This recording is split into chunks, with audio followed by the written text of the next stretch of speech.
অসমৰ মুখ্যমন্ত্ৰী হিমন্ত বিশ্ব শৰ্মা ডাঙৰীয়া নজনাকৈ প্ৰিচিজন ড্ৰোন ষ্ট্ৰাইক হ'ব নোৱাৰে।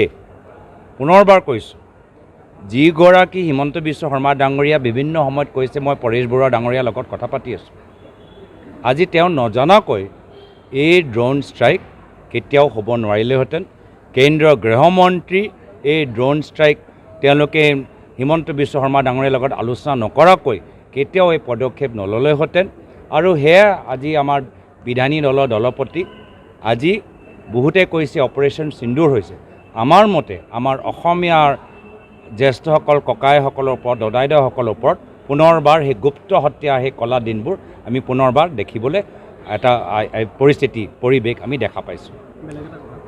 তো সেইকাৰণে নিশ্চয় কেন্দ্ৰীয় চৰকাৰৰ ওচৰত কিছু কোঅৰ্ডিনেশ্যন এই শিবিৰৰ, যি শিবিৰৰ ভিতৰত কোন আছিল, পাকিস্তানী উগ্ৰপন্থী নাই, বাংলাদেশী উগ্ৰপন্থী নাই, অসমীয়া আমাৰ মানুহবোৰ সেই শিবিৰত বসবাস কৰিছে।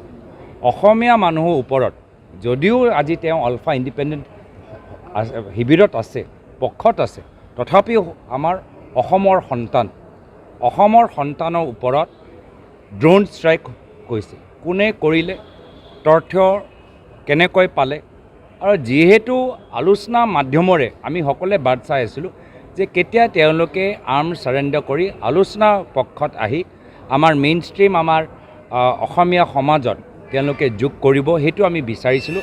আজিৰ তাৰিখত মই ভাবোঁ যে যি এটা আলোচনা প্ৰক্ৰিয়া, যি প্ৰক্ৰিয়াত আমি কিছু ধাৰাবাহিকভাৱে আগবাঢ়ি গৈছোঁ, অলপ সেই প্ৰক্ৰিয়াত বাধা সন্মুখীন হ'বলৈ আমি দেখা পাইছোঁ, ক'ৰবাত স্থগিত হৈছে।